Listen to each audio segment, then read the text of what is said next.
सर्वेभ्यो नमो नमः। मित्रों, आप सभी का संस्कृत जिज्ञासा में पुनः स्वागत है।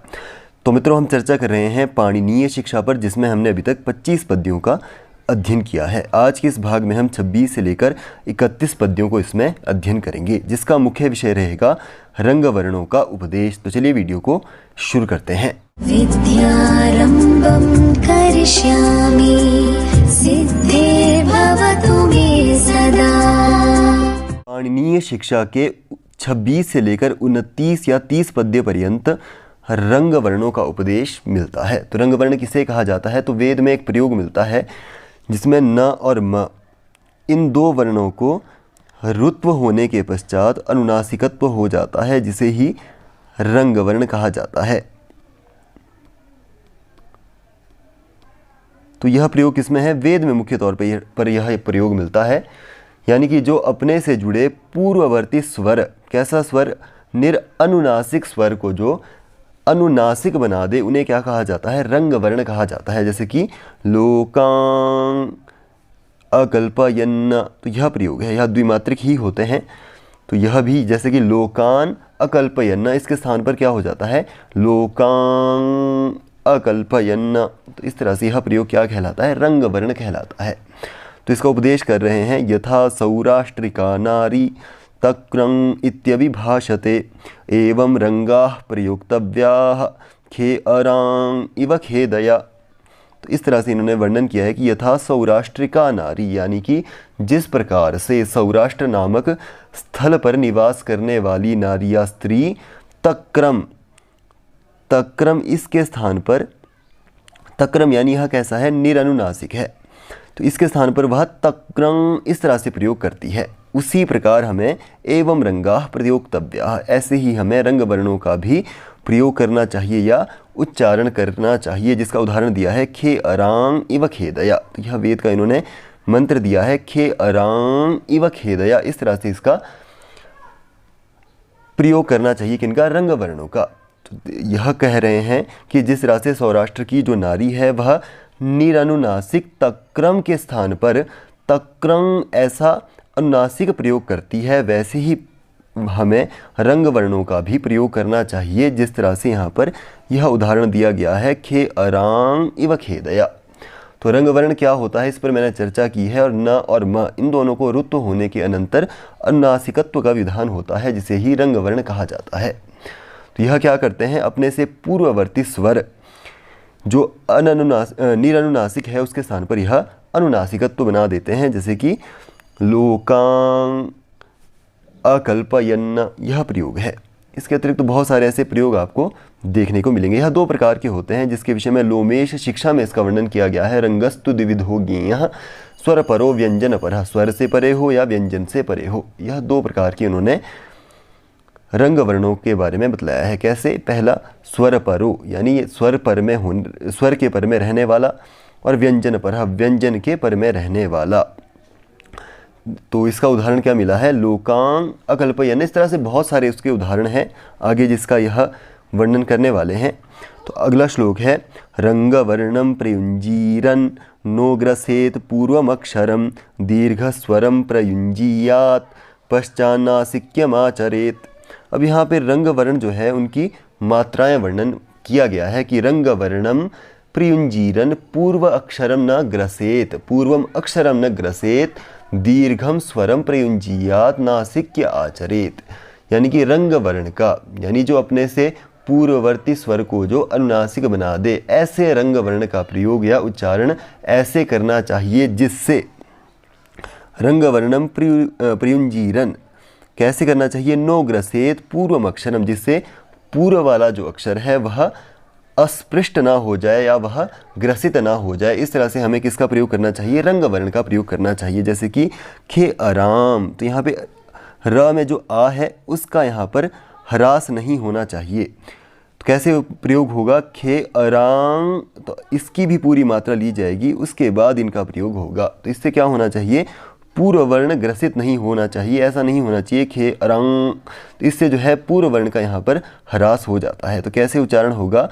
अरां, इस तरह से। तो ध्वनि कैसी होगी?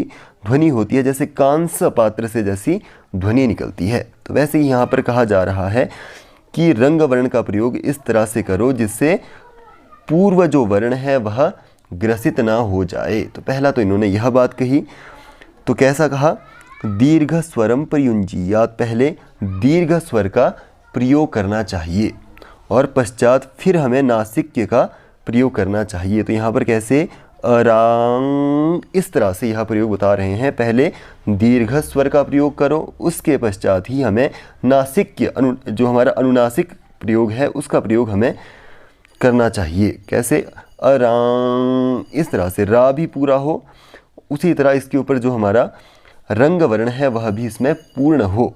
इस तरह से यह कह रहे हैं कि रंग वर्णम प्रयुंजीरन नो ग्रसेत अक्षर पूर्वम दीर्घ स्वरम प्रयुंजिया तत्पश्चात नासिक्यम रंग वर्णम आचरेत। इस तरह से इन्होंने यहाँ पर कहा है, यानी कि पहले दीर्घ स्वर का उच्चारण करें, उसके बाद ही रंग वर्ण नासिक्य का उच्चारण करना चाहिए। तो यहाँ पर क्या निर्देश दिया गया है कि दीर्घ स्वर के अनुनासिक उच्चारण को ही रंग कहा जाता है। यह भी यहाँ से प्रयोग सिद्ध होता है कि दीर्घ स्वरम प्रयुंजीया, तो दीर्घ स्वर के साथ इन्होंने बताया है, तो दीर्घम द्विमात्रिकम गेयम, तो यह द्विमात्रिक ही होता है, यह भी हमें जान लेना चाहिए। तो अगला देखते हैं, हृदये चैकमात्रस्तु अर्धमात्रस्तु मूर्धनि नासिकायां तथार्धंच रंगस्यैवं द्विमात्रता। तो रंगस्य एवं द्विमात्रिता, रंग की द्विमात्रिता यहाँ पर वर्णित की गई है।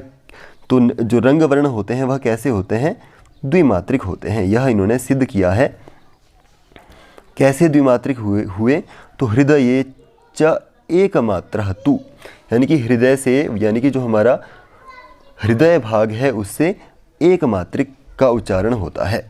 तो एक मात्रिक किसकी है, हृदय की, हृदय से एक मात्रिक का ग्रहण होता है। अर्धमात्रस्तु मूर्धनि, और अर्ध जो मात्रा है वह मूर्धा से उच्चारण की जाती है। तो अर्धमात्रा किससे हो जाती है, मूर्धा की। और उसी प्रकार नासिकायाम तथार्धंच, नासिका की कितनी होती है, अर्धमात्रा, अर्ध ही मात्रा किसकी हो जाती है, नासिका की। इस तरह से हमें किसका प्रयोग करना चाहिए, एवं रंगस्य द्विमात्रिता, इस प्रकार रंग वर्णों की द्विमात्रिता सिद्ध होती है। इस तरह से यह कह रहे हैं। तो तीन बातें इन्होंने कही, हृदय चैकमात्रस्तु, हृदय की एक मात्रा होती है या एक मात्रिक जो है वह हृदय से उच्चारण होगा, और आधी मात्रा मूर्धा से उच्चरित होगी, और आधी ही मात्रा नासिका से उच्चरित होगी। इस तरह से हमें रंग वर्णों का प्रयोग करना चाहिए, और ऐसे रंग वर्णों की द्विमात्रिता सिद्ध होती है। तो यह सिंपल तौर पर इन्होंने यहाँ पर बात रखी है। तो चलिए आगे देखते हैं, आगे कह रहे हैं, हृदयादुत्करे तिष्ठन् कांस्येन समनुस्वरन् मार्दवं द्विमात्रं च जघन्वां उनिदर्शनम। तो आगे कह रहे हैं, हृदयात उत्करे तिष्ठन्, यानी कि हृदय भाग से उत्करे यानी कि ऊर्ध्व देश की ओर, यानी कि हृदय से ऊर्ध्व देश तक, यानी मूर्धा नामक ऊर्ध्व देश में वह तिष्ठन् ठहरता हुआ कांस्येन समनुस्वरन, कांस्य पात्र के स्वर के समान रंग वर्णों का उच्चारण होता है। और वह कैसे होते हैं, तो अब इनका स्वरूप बता रहे हैं। कैसा स्वरूप होता है रंग वर्णों का, मार्धव होता है, और द्विमात्रिक उनका स्वरूप होता है, जिसका निदर्शन यानी कि दृष्टांत या उदाहरण दे रहे हैं। जघन्वां उ, तो यहाँ पर कांस्य पात्र की तरह उसका उच्चारण होगा। तो हृदयादुत्करे तिष्ठन्, यानी कि हृदय भाग से ऊपर की ओर या ऊर्ध्व देश की ओर ठहरता हुआ कांस्य पात्र के समान रंग वर्णों का उच्चारण होता है, जिनका स्वरूप कैसा है, मार्दव यानी कि मृदु है, द्विमात्रिक है, जिसका इन्होंने उदाहरण दिया है, निदर्शन यानी कि उदाहरण जघन्वां उ, यह इन्होंने निदर्शन दिया है। तो यह असल में प्रयोग क्या है, जघन्वान उ, तो न के स्थान पर यहाँ पे रुत्व होकर उसको अनुनासिकत्व हो चुका है, तो यह क्या हो गया है, जघन्वां उ। तो इस तरह से इनका उच्चारण होता है। तो चलिए अगला देखते हैं, मध्ये तु कंपयेत कंपम उभौ पार्श्वो समौ भवेत सरंगम कंपयेत कंपम रथीवेति निदर्शनम। तो इसमें 3 बातें कही हैं। मध्ये तु कंपयेत कंपम, उभौ पार्श्वौ समौ भवेत, सरंगम कंपयेत कंपम। तो यह इन्होंने 3 बातें यहाँ की कही है, जिसका इन्होंने उदाहरण यहाँ पर दिया है। तो पहले कह रहे हैं कंप स्वर का उच्चारण मध्य में कंपन से युक्त करें, यानी कि स्वरित स्वर। स्वरित हमने 3 स्वरों को पढ़ा था काल भेद से, जो हमने 3 प्रकार पढ़े थे, जिसमें हमने उदात, अनुदात और स्वरित। तो स्वरित को यदि हम 3 भागों में बांट देते हैं, पहला भाग, दूसरा भाग, तीसरा भाग, पूर्व भाग, मध्य भाग और अंतिम भाग या उत्तर भाग, इस तरह से हम 3 भागों में यदि बांटें, तो यह कह रहे हैं कि मध्य भाग कैसा उच्चारण हो, कंपन के समान उसका उच्चारण हो। तो यह कह रहे हैं यानी स्वरित स्वर को 3 भागों में यदि हम विभक्त करें तो मध्य भाग है उसे कांपता सा उच्चारित करना चाहिए।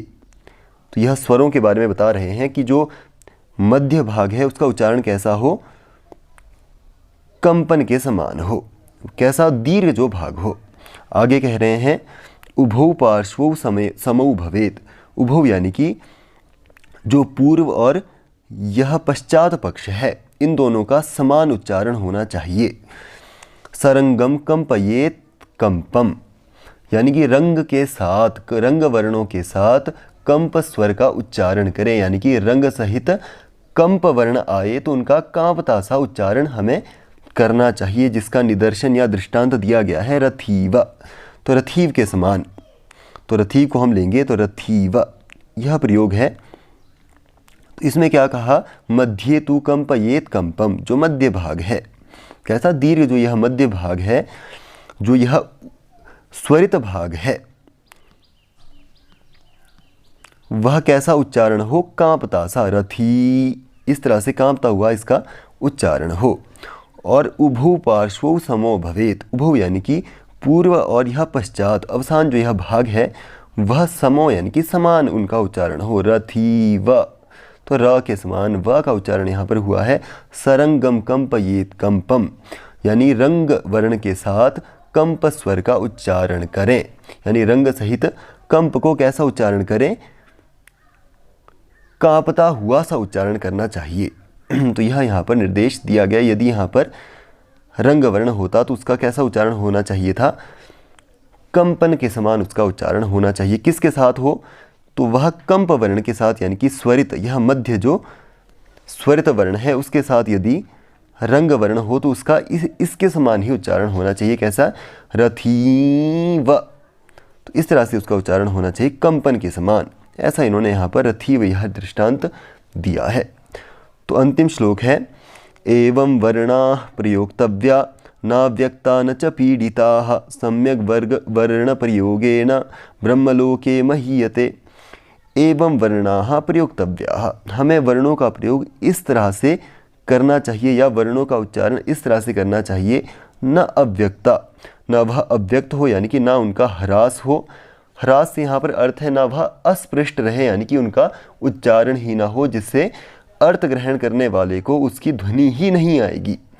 इस कारण यह कह रहे हैं कि न अव्यक्त हो, न वह अस्पृष्ट रहे, स्पष्ट हो, न च पीड़िता, न वह पीड़ित हो। पीड़ित यानी कि ना उसका ह्रास हो जाए, कर्कश उसकी ध्वनि ना हो जाए, या वह रस से जो है रहित ना हो जाए। ऐसा हमें वर्णों का प्रयोग नहीं करना चाहिए। कैसा वर्णों का प्रयोग करना चाहिए, ना वह अव्यक्त हो, ना वह पीड़ित हो, सम्यक वर्ण प्रयोगेण। और यदि हम वर्णों का सम्यकतया उच्चारण करते हैं तो उससे क्या होता है, ब्रह्मलोके महीयते, ब्रह्मलोक को हम प्राप्त करते हैं। इसके विषय में हमारे स्मृति ग्रंथों में कहा भी गया है, एकः वर्णः सम्यक् ज्ञातः सुप्रयुक्तः स्वर्गे लोके कामधुक् भवति। यानी कि यदि एक भी वर्ण को सम्यक प्रकार से जान लो, उसके प्रयोग को सम्यक तरह से जान लो, तो हमें स्वर्गलोक में कामधुक् होता है, यानी कि सभी कामना हमारी पूर्ण होती है।